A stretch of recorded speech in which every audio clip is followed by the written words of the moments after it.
السلام عليكم ورحمة الله وبركاته. حبايبنا طلاب أولى ثانوي عاملين إيه؟ يا رب تكونوا بخير. الشهر الأول قرب الامتحان بتاعه، إن شاء الله إحنا هنجهز لكم مراجعة قوية جدا. المراجعة هيبقى كلها حل أسئلة، وفي قلب الحل إحنا هنشرح إن شاء الله الأسئلة بأهم النقط اللي موجودة، وهنحاول إن شاء الله إحنا شغالين دلوقتي إن الفيديو اللي هينزل بتاع المراجعة يكون مش وقت طويل، وقت صغير، عشان يبقى انت عملت المعادله اللي انت بتحبها، اخدت المعلومه كامله، وفي نفس الوقت الفيديو ما كانش طويل فانت ما زهقتش. ماشي؟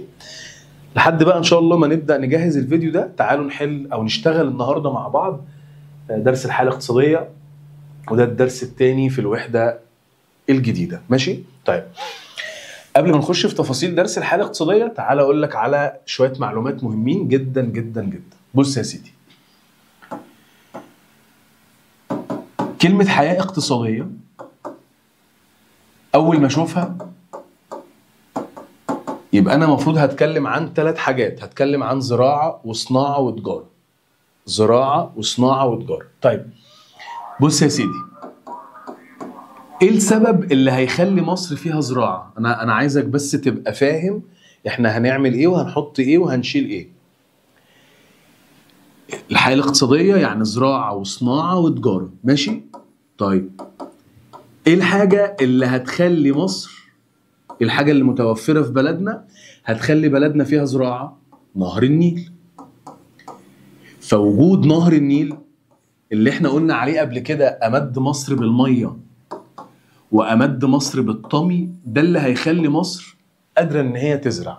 دي معلومة كمان، ايه الأسباب اللي هتخلي مصر فيها صناعة؟ ان مصر هيبقى فيها المعادن والأحجار اللي احنا بنقول عليها الموارد الطبيعية، دي هتخلي مصر قادرة ان هي تصنع. طيب ايه اللي هيخلي مصر قادرة تتاجر؟ مهمة جدا دي بقى، الموقع الجغرافي ده اللي هيخلي مصر قادرة ان هي تتاجر. يعني كده انا ممكن استنتج ايه بقى يا قلبي؟ ان مصر بتتوافر فيها عدة عوامل أدت إلى تنشيط الحياة الاقتصادية. يعني أنا كان عندي زراعة لأن أنا عندي نهر النيل، أنا كان عندي صناعة لأن أنا كان عندي معادن وأحجار، أنا عندي تجارة لأن مصر الموقع بتاعها كان ماله جغرافي متميز. طيب تعالوا بقى نشوف التفاصيل بتاعتنا أهو، نفس اللي أنا قلته لك أهو. طيب تعالى بقى نبدأ بأول حاجة بالزراعة. المصري القديم أول ما بدأ يظهر في بلدنا كان متمسك جدا بالزراعة بتاعته، كان المصري مرتبط ارتباط شديد جدا بالأرض. ليه يا مستر المصري القديم مرتبط بالأرض بتاعته؟ علشان الأرض، وركز بقى في الكلام ده عشان مهم، أنا عايزك تبقى قاعد بتحفظ. ليه المصري القديم كان مرتبط بالأرض بتاعته؟ لأن هي أساس رخاء البلد. ليه المصري كان مرتبط بالأرض بتاعته؟ لأن هي مصدر للدخل القومي. تاني أنا عايزك تبقى قاعد بتاخد الملخص والمعلومة السريعة. يبقى المصري كان مرتبط بالأرض الزراعية، المصري القديم كان مرتبط بالأرض الزراعية. ليه يا قلبي؟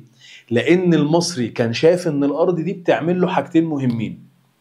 أول حاجة هي بتعمل له رخاء، أساس رخاء البلد، هي أساس ثروات البلد. الحاجة التانية هي مصدر مهم للدخل بتاعنا، مصدر مهم للدخل بتاعنا. خلاص؟ طيب المصري بقى هيبدأ يرتبط بالأرض بتاعته زي ما احنا قلنا، وتعالى نشوف بقى أول حاجة هنتكلم عنها المحاصيل اللي المصري كان بيزرعها. المصري كان بيزرع الحبوب زي مثلا القمح والشعير.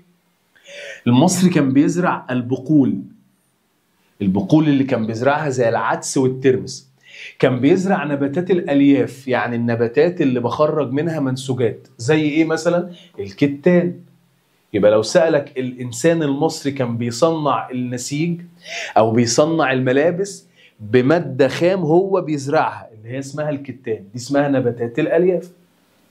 المصري كان بيزرع خضروات زي البصل، الثوم، الخس. كان بيزرع الأشجار المثمرة اللي بيطلع منها الفاكهة زي البلح، العنب، التين. حلو. المصري كان عنده مهمة جدا دي، نباتات زيتية يعني حبوب بطلع منها زيت زي السمسم. خلي بالك عشان الكلام ده مهم جدا جدا جدا. يبقى المصري القديم زي ما انت شايف كان بيزرع حاجات كتيرة جدا متنوعة. المصري كان عنده تعدد في المحاصيل الزراعية. طب سؤال يا مستر، هو الامتحان هيجي السؤال كده هيقول لي ايه وبيزرع ايه؟ لا، هيقول لك مثلا الاسئله اللي هتيجي ويبقى محتاج اسامي حاجه. ايه اللي انا كنت بستخدمه في صناعه النسيج؟ بزرعه كتان. انا كنت عشان اخرج زيوت بخرجها منين؟ من السمسم. دي مهمه ممكن تيجي في الامتحان. طيب السؤال بقى، طب يا مستر يجي على دي ازاي؟ يقول لك المصري القديم كان بيحاول يزرع كل ده عشان يحقق ايه بقى؟ الاكتفاء الذاتي. يعني ايه اكتفاء ذاتي؟ يعني المصري يزرع كل حاجه محتاجها.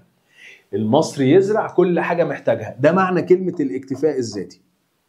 بس خليني اقول لك ان المصري القديم كان بيحاول يحقق الاكتفاء الذاتي، يحاول يحقق الاكتفاء الذاتي طول ايام السنه، لكن بيجي عليه فتره ما بيقدرش يحققها. زي ايه بقى؟ فتره الكوارث. مفيش فيضان، دي انا ممكن اقول عليها كوارث طبيعيه. اللي هي قله الفيضان دي كوارث طبيعيه. يبقى المصري كان بيحاول يحقق الاكتفاء الذاتي، فعشان كده كان بيزرع كل هذه المحاصيل. طب المصري لما كان بيحاول يحقق، ايه المشكله اللي كانت ممكن تقابله عشان ما يقدرش يحقق الاكتفاء الذاتي؟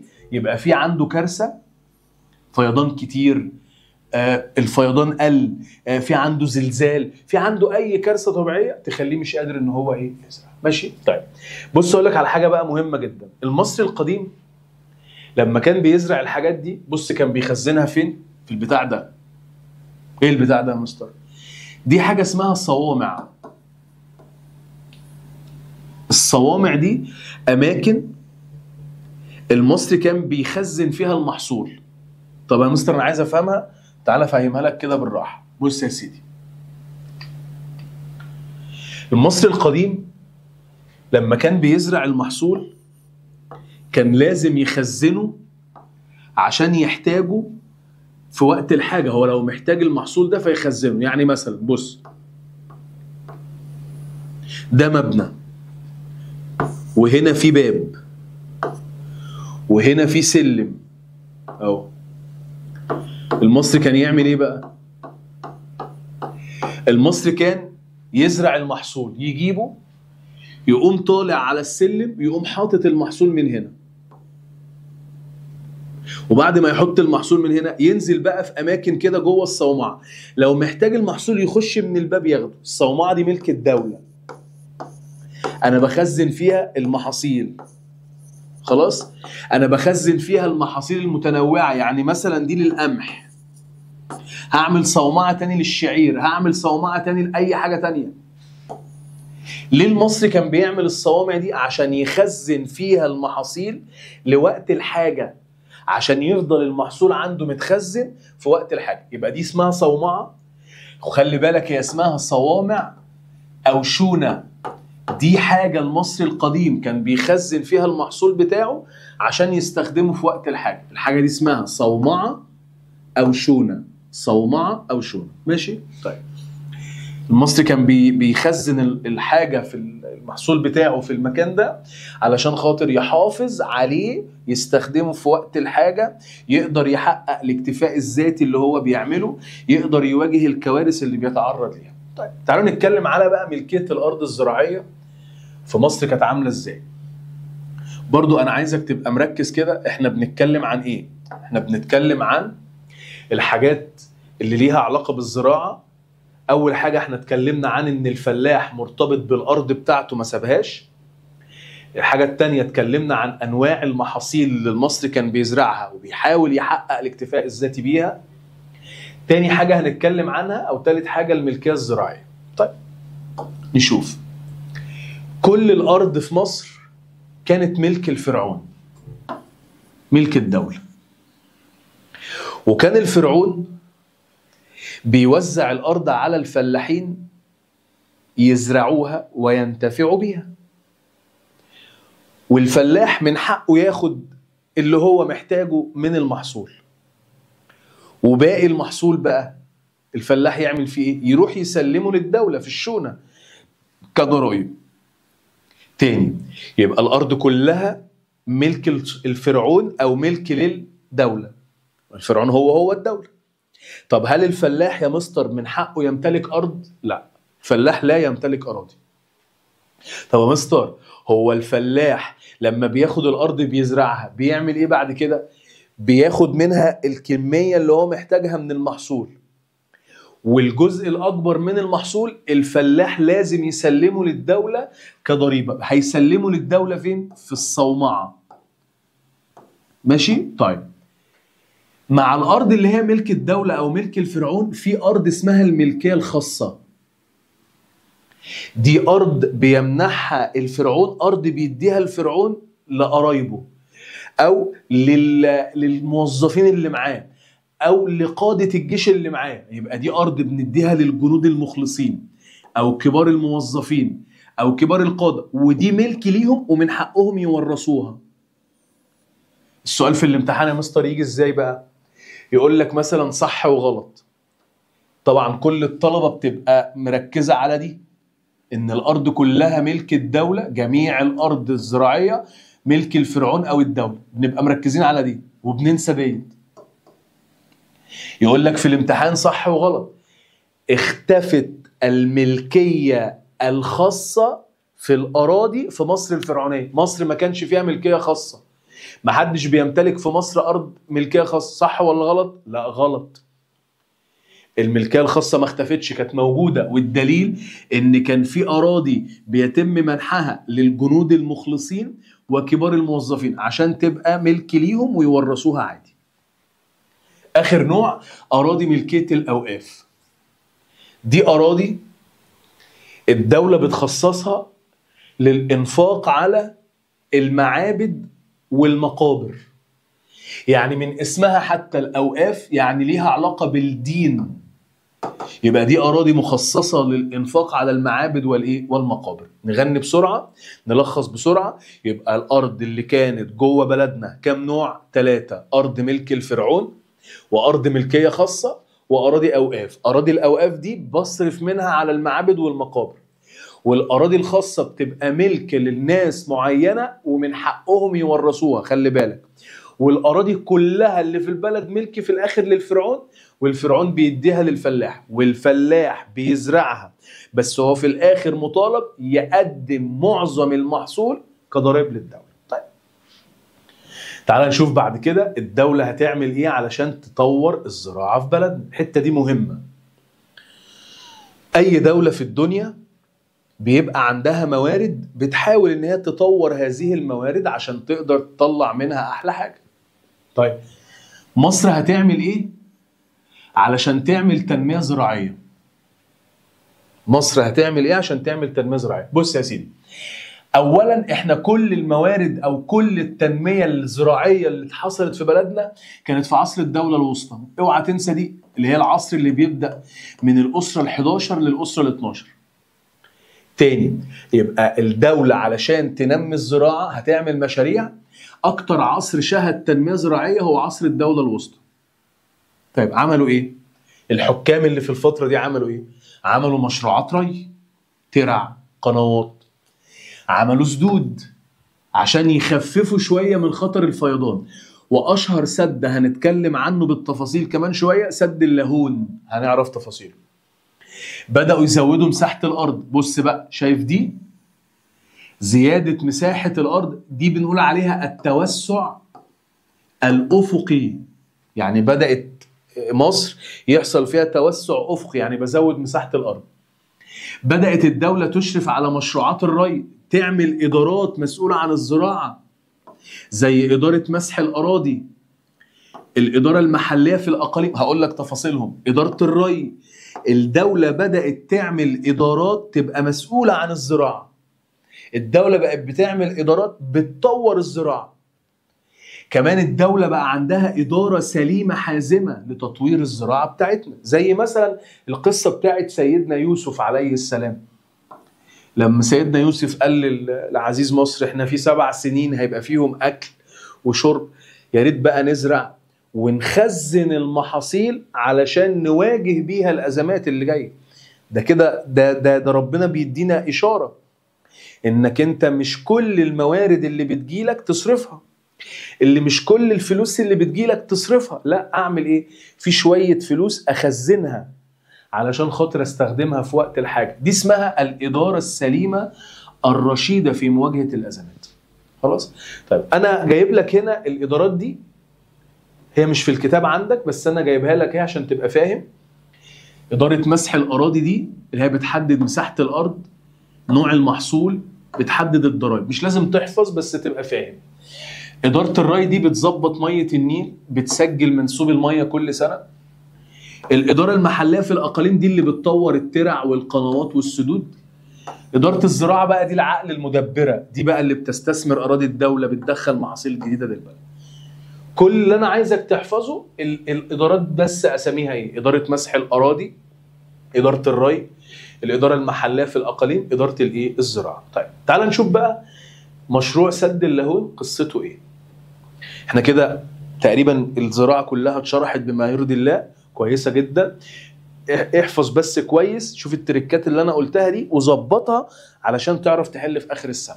طيب تعال نشوف قصه سد اللاهون، بس انا هشرحه على السبوره بتاعتي. بص يا سيدي، في بحيره اسمها بحيره قارون، عارفينها في الفيوم اهي، دي الفيوم مثلا ودي بحيره قارون. البحيره دي زمان كان اسمها بحيره موريس. البحيره زمان كان اسمها موريس. طب ايه القصه بقى؟ البحيره دي بتتصل بنهر النيل، يعني ده نهر النيل اهو، في ترعه بتخرج من النيل، الترعه دي اسمها ترعه بحر يوسف. لما نهر النيل بيبقى فيه فيضان بيبدا النيل يخرج، الترعه دي تتملي ميه، فيبدا بحيره موريس وكل اراضي الفيوم تغرق. خلاص؟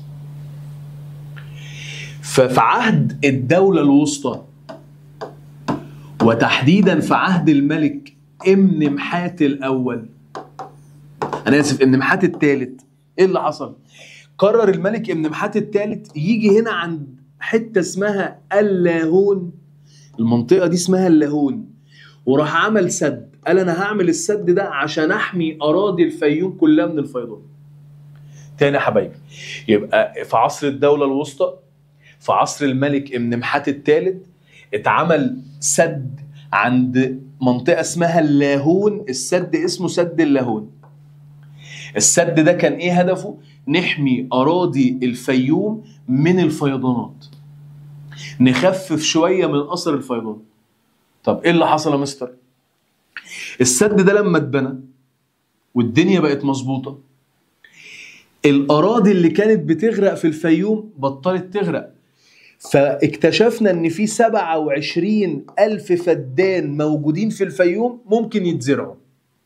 تخيل، يبقى بعد انشاء سد اللاهون في 27,000 فدان بدأنا نزرعهم، ادي واحد. اتنين، في كمان بدأت مدن تتبني حوالين البحيرة، يعني كده نتيجة سد اللاهون نتيجة زراعية، في 27,000 فدان زرعناهم، وفي نتيجة عمرانية ان في مدن تم تأسيسها حوالين بحيرة موريس. خلاص كده؟ يبقى ده بالنسبة لسد اللاهون. اوعى تنسى، هنشوف التفاصيل اهو. هو السد ده عمله امنمحات الثالث عند مدخل الفيوم في القرب من بحيرة اللاهون، عشان نمنع الفيضان يغرق ارض الفيوم ونخزن المية. دي اسمها ايه بقى؟ الإدارة الرشيدة في إدارة الأزمات. المشروع ده ارتبط بيه حفر الترع والكلام ده. زرعنا 27,000 فدان، دي نتيجة زراعية، وعملنا مدن جديدة حوالين بحيرة ايه؟ موريس. ماشي؟ طيب كده احنا خلصنا الزراعة، تعالوا بقى نتكلم على الصيد وتربية الحيوان.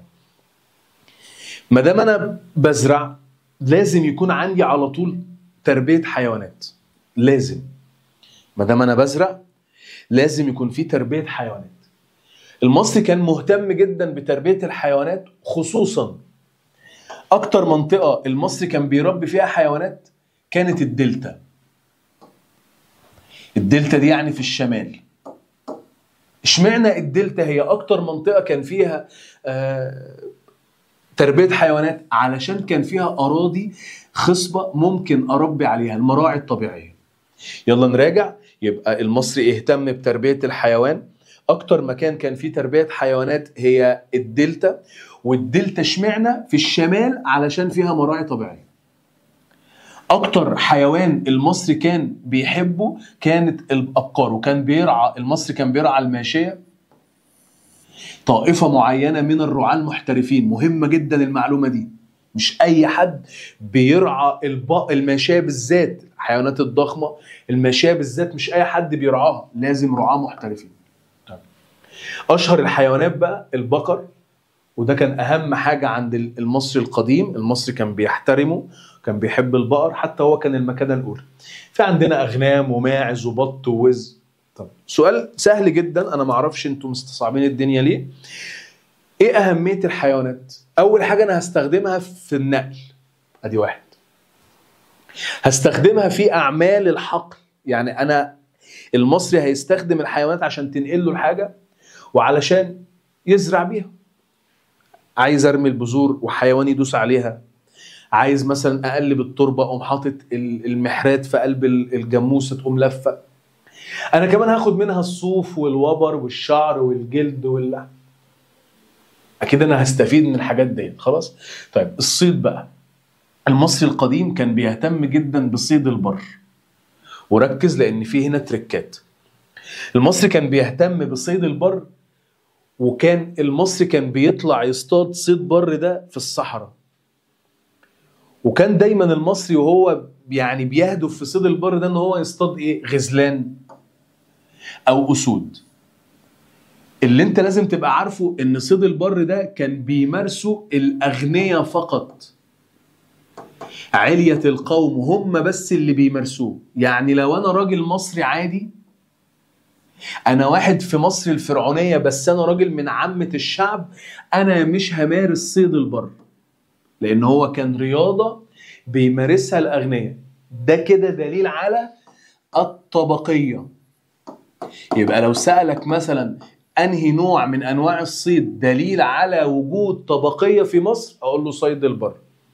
طب لو سألك هو صيد البر ده مهم عند المصريين، اقول له لا، ما كانش مهم، لان هو كان رياضة بيمارسها علية القوم. المصري العادي ما كانش بيعتمد عليه كوسيلة لكسب العيش، لا، احنا كنا بس بنمارسوا رياضة، والاغنياء بس اللي بيمارسوا فيه الرياضة.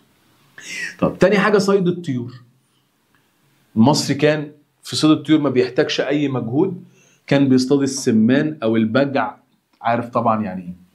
صيد السمك، المصري كان بيهتم جدا بصيد الاسماك، وكان المصري بيهتم بصيد الاسماك من النيل او من الترع او من البحيرات. اللي عايزك بس تركز عليه ان صيد الاسماك ده كان غذاء للطبقة الفقيرة، خاصة الطبقة الفقيرة، وده برضو دليل على الطبقية. لو انت بقى طالب بتربط الدروس ببعض كده، صيد الاسماك بيستخدموا الطبقة الفقيرة شبه الأستراكة اللي برضو كان بيستخدمها الطبقة الفقيرة عشان يكتبوا عليها. طيب تعال نشوف الأسئلة دي. يرجع السبب وراء بناء المصريين القدماء للصوامع، انت فاكرها طبعا. المصري ليه كان بيعمل البتاعة دي؟ عشان يخزن المحصول. كان رغبته في تحقيق ايه بقى؟ اشوف هل تكامل. يعني ايه تكامل؟ يعني نبدل المحاصيل؟ لا، انا عايز اخزنها عشان استخدمها وقت الحاجة. اعمل فائض للتصدير، برضه انا مش عايز اصدر، انا عايز اوفر ليا انا. تنوع الانتاج، هو بيقول لك يرجع السبب رغبته في تحقيق ايه؟ يبقى تحقيق الامن الغذائي. انا عايز امن البلد بتاعتي غذائيا عشان خاطر احتاج المحصول ده في وقت الحاجه. مثل صيد البر عند المصريين القدماء احد مظاهر صيد البر ده كان بيمارسه الاغنياء، وكان عباره عن رياضه مش بيمارسها الناس العاديه ولا بيكسبوا منها عيش ولا اي حاجه، فهي مش مظاهر التنميه الاقتصاديه. ولا مش ترفيه عند المصريين. اصل كلمة الترفيه عند المصريين يعني عند الشعب كله، لا ده عند الاغنياء بس. ولا تنمية تجارية، هي مظهر من مظاهر التقسيم الطبقي زي ما قلت لك فوق، بيستخدمها الاغنياء بس. طيب كده احنا خلصنا الزراعة، تعالى بقى نشوف الصناعة هنتكلم فيها عن ايه.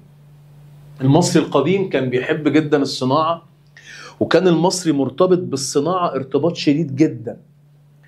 وتعالى بقى نحكي القصة بتاعت الصناعة دي بالراحة، وهنبدأ بأول حاجة الصانع المصري القديم. بص يا سيدي،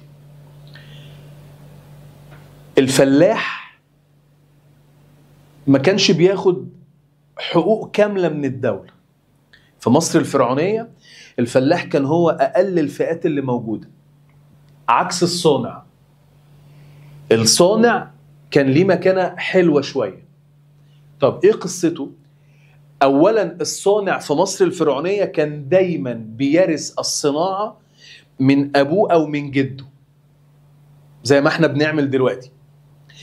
بس يا مستر، هل الصانع مجبر على صناعة معينة؟ لا. يعني هو الصانع بمزاجه بيختار. لو انت مش حابب الصناعة بتاعت والدك، اختار اي صناعة تانية اشتغل فيها. بس في الغالب الصانع كان بيرث الصناعة من ابوه او من جده. طب يا مستر، هو لما المصري هيرث الصناعة من ابوه او من جده، ايه النتيجة؟ النتيجة ان الصناعة نفسها هتتطور، الاسرار المادة الخام نفسها هتتطور. يعني مثلا اديك مثال، لو واحد مثلا شغال نجار حلو، والراجل ده قدر يعرف اسرار الخشب، عرف سر من اسرار الاخشاب، الراجل ده راح ورث الصناعة بتاعته لابنه. ابنه هيبدأ يطور من الصناعة، لأن هو أخد من أبوه، اتعلم من أبوه كل حاجة. فالولد مش هيبدأ من الصفر، هو هيبدأ من بعد ما أبوه علمه. فالولد يعمل إيه؟ يبدأ يطور شوية من الصناعة. بدل ما كنا بنعمل الكرسي بطريقة معينة، أنا هغير، هعمل طريقة تانية، بطور للأحسن. بدأ الولد ده يعرف من أبوه أسرار الخشب اللي هو أبوه عارفها، وبدأ الولد يكتشف أسرار جديدة. فيبقى أنا لما الصانع هيرث الصناعة من أبوه أو من جده، ده بيؤدي إلى إيه؟ إن الصناعة هتبقى جيدة وتتطور، ونبدأ نعرف كمان أسرار المادة الخام. حاجة صعبة، بس اوعى تنسى ان الصانع ما كانش بيبقى مجبر على صناعة معينة، هو بيختار الصناعة اللي هو عايزها. طيب الصانع المصري بتاعنا وصلت كفاءته في التصنيع لدرجة كبيرة جدا. ايه الدليل بقى؟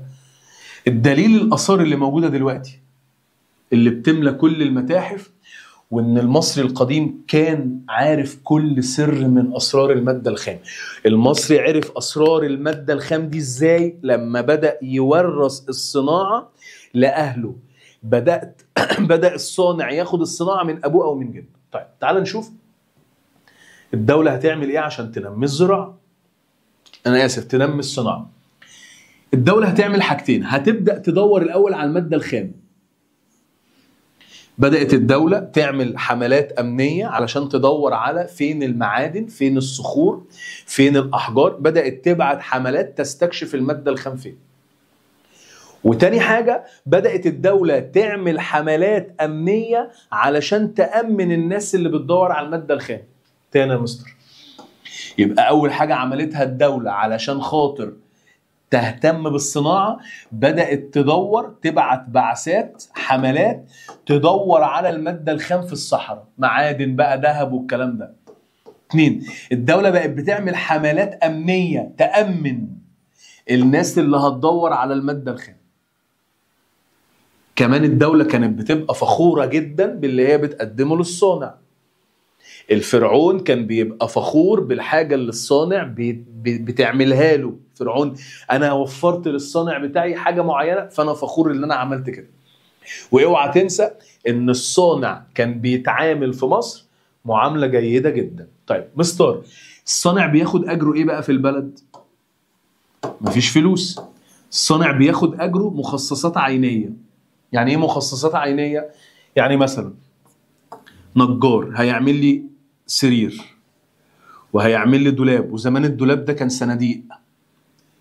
تمن الحاجات دي كام يا عم النجار؟ يقول لي والله تمنها شوال قمح، والله تمنها قطعة ذهب وزنها مثلا 2 جرام.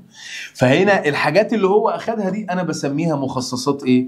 عينيه. طب تعال نشوف اهم الصناعات اللي كانت موجوده، وركز لان انا هبدا هنا اطلع لك استنتاجات كتير جدا، فركز واكتب ورايا. اول واقدم صناعه في مصر هي الصناعه الحجريه، ودي كنا بنصنع منها تماثيل، اواني الاطباق، توابيت. في صناعه كمان اسمها الفخاريه، دي بتعتمد على النيل، الفخار بتاع النيل. هصنع تماثيل، اواني، الطوب اللي هبني بيه. بص بقى، الصناعه دي بتعتمد زي ما قلت لك على الطينه اللي هي الطمي. الطمي ده ليه اسم تاني اسمه الغرين. يعني نهر النيل جايب لي حاجه اسمها الغرين، او هي اسمها الطمي، او هي اسمها الطين اللي انا كنت بزرع عليه. انا باخد ده بقى اعمل منه الصناعه الفخاريه. استنتاج، شايف التماثيل هنا وهنا، يبقى انا كده التماثيل بتصنع من الحجر والفخار. الاواني هنا وهنا بتصنع من الحجر والفخار. يبقى الصناعه اللي بتعتمد على اكتر من ماده خام لحد دلوقتي التماثيل والاواني.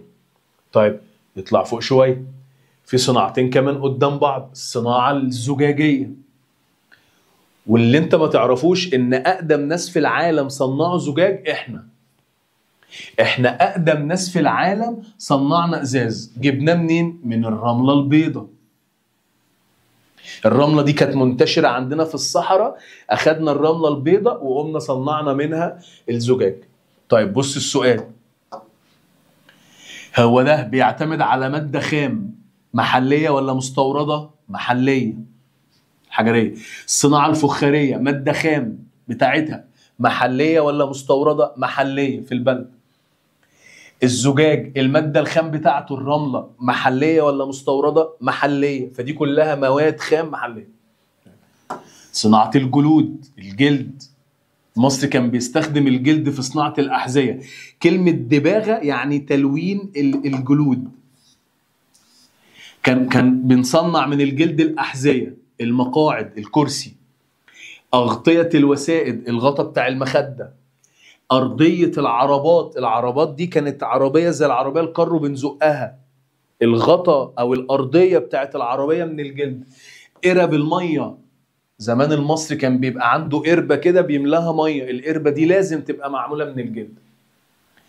الجلود دي ممكن تبقى ماده خام محليه، بس ممكن تبقى مستورده، لان انا هستورد الجلد ده من بلاد بونت زي ما احنا هنعرف ان شاء الله المحاضره الجايه. طيب شوف الصناعتين اللي موجودين كده، احنا اخدنا 4 صناعات اهم قدام عينيك: حجريه، فخاريه، زجاجيه، جلود. دي ودي ودي ماده خام محليه. الجلد ماده خام محليه ومستورده. طيب نخش على ال4 صناعات اللي في الاخر. الصناعات الخشبيه، ركز بقى في دي. مصر زمان ما كانش فيها خشب، ما كانش عندنا اخشاب عشان نعرف نصنع، ما كانش عندنا غابات نطلع منها اخشاب. هنجيب الخشب منين؟ هنستورده. يبقى الصناعه اللي بتعتمد على ماده خام مستورده هي ايه؟ الصناعه الخشبيه. المصري كان بيجيب الاخشاب زي خشب الارز وخشب الابانوس. خشب الارز ده انا كنت بجيبه من فينيقيا، من بلاد الشام. وخشب الابانوس ده بجيبه من بلاد بونت. ركز في الاماكن.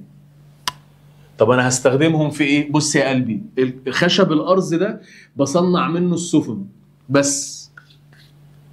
خشب الابانوس بقى بصنع منه الاساس والتوابيت والابواب. طب يا مستر ركز كده معايا وقول لي يا مستر الاسئله بتيجي ازاي. لو قال لك الصناعه اللي بتعتمد على ماده خام مستورده، اقول له الصناعات الخشبيه.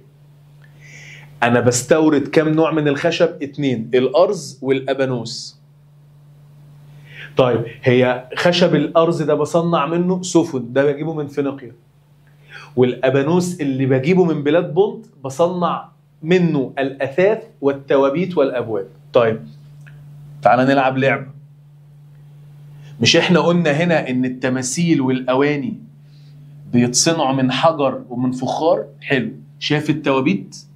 حجر وخشب. يعني كده لو سألك التوابيت في صناعتها بتعتمد على كم مادة خام؟ لحد دلوقتي 2، حجر وخشب.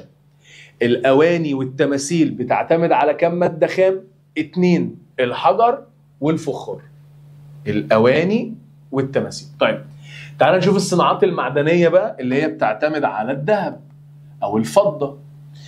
الذهب أنا كنت بستخدمه في صناعة حاجات كتيرة جدا، الحلي، الأواني. يبقى كده الأواني 3 حاجات بصنع بيها أواني: حجر وفخار وذهب. الأقنعة، القناع زي القناع بتاع توت عنخ آمون. تاج الملك، وجمع كلمة تاج تيجان. التوابيت كده يا مستر، يبقى التوابيت كمان بصنعها من 3 مواد خام: حجر وخشب وذهب.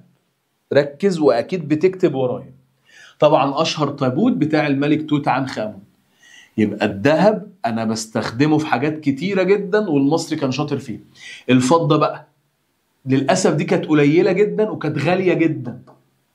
استخدامها كان قليل عشان هي ما كانتش موجودة بكمية كبيرة، كانت قليلة واستخدامها كان قليل. طيب الصناعة اللي بعد كده الصناعة القائمة على نبات البردي. المصري لما كان بيطلع نبات البردي ده الأول كان نبات بينمو على أطراف النيل. خلاص؟ المصري كان بياخد نبات البردي ده يصنع منه 5 حاجات. تخيل 5 حاجات. ايه هما؟ احنا هنغنيهم: ورق، الورق، والحبال، الحبل، والسلال، السلة اللي بنحط فيها الهدوم أو العيش. ورق وحبال وسلال وحصير. حصيرة دي حاجة عاملة كده، عارفها، حاجة عاملة زي السجادة بنقعد عليها بس بتبقى ناشفة شوية. ورق وحبال وسلال وحصير. وبعمل منها مراكب خفيفة بستخدمها في نهر النيل. يبقى نبات البردي نبات مهم، نبات بينمو تلقائي على النيل. المصري استخدم نبات البردي في كام صناعة؟ 5. ايه هم ال5؟ ورق وحبل وسلال وحصير ومراكب خفيفة في نهر النيل. تاني ايه هم ال5؟ ورق وحبل وسلال وحصير ومراكب خفيفة في نهر النيل. طيب هقول لك على استنتاج صغير. احنا عمالين في الصناعة بنستنتج، تقريبا دي احلى حتة بنشرحها النهاردة عشان فيها شغل. بص، الصناعة الفخارية بتعتمد على الطمي اللي جاي من النيل، صح؟ وهنا الصناعة القائمة على نبات البردي برضو النبات ده بينمو بسبب نهر النيل. يبقى لو سألني في كم صناعة بتعتمد على نهر النيل؟ 2.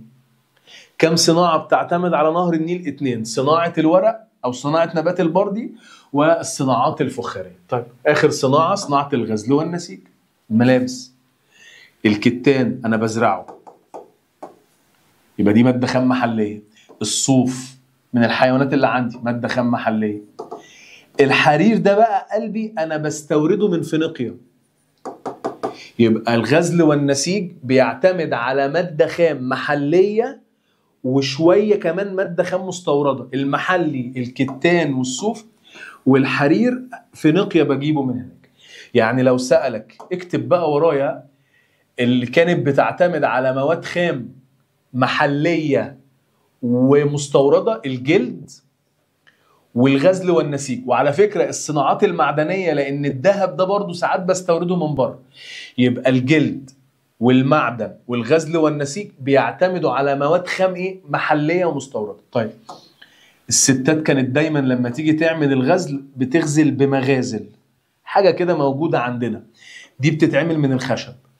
والأنوال دي برضو بنعمل منها النسيج، يبقى بغزل بالمغازل بنسج بالأنوال. ماشي كده احنا خلصنا الحمد لله. بالله عليك انا عايزك ترجع تاني تتفرج على اهم الصناعات باهم الاستنتاجات اللي انا قلتها باهم النتائج. طيب تعال نحل الكام سؤال اللي تحت دول. سؤال واحد: نتج عن فيضان نهر النيل توافر المادة الخام الأساسية. الفيضان اداني مادة خام أساسية لبعض الصناعات. زجاج لا، ده رملة. حجرية لا، خشب لا، الفخار. لأن الفيضان جاب لي الطمي اللي هو اسمه الغرين اللي هو الطين، فده أنا هزرع. ماشي، كفاية كده الدرس، احنا هنوقف لحد الصناعة كده. أنا فاضل لي جزء التجارة، إن شاء الله المرة الجاية نشتغله في الفيديو اللي جاي، ونقعد نحل بقى في الفيديو الجاي على الدرس كله. أشوفكم على خير، وما تنسوش الفيديو بتاع المراجعة إن شاء الله هيكون موجود على الصفحة بتاعتنا قبل امتحان الشهر. السلام عليكم.